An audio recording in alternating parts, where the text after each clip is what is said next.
Allah Taala ümumiyyətlə bizə iki əməli vacib eləyib xüsusilə ki, namaz və orucdur. Bunlar dəfələrlə qeyd olunur Quranda.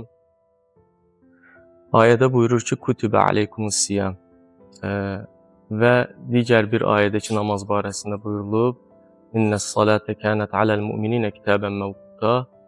Hər ikisində bu vacibat yazılmış formada qeyd olunub. Yəni Allah bizə orucu və namazı yazıb. Buradan mən istəyirəm bura fəlsəfi və psixoloji yanaşım bu mövzuya. Çünki burada yazılmaqdan məqsəd bu genetik bir faktordur. Yəni insanın geninə kodlaşdırılıb.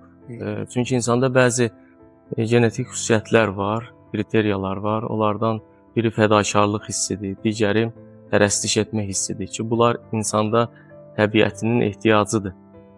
İnsan bu kriteriyalar üzərinə yaranıb.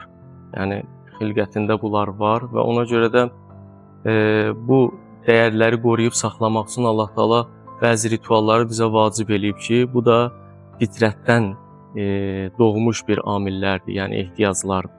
Sadəcə bəzi insanlar görürsən bu ehtiyacların təminatını başqa vasitələrdə axtarırlar, amma məlumatlandıqca məlum olur ki, onlara da ki, bu ehtiyacların təminatı elə Allahın buyurduğu vacibatlardadır ki, insan ancaq bu vacibatlarla daxilində olan o dəyərləri qoruyub saxlaya bilər.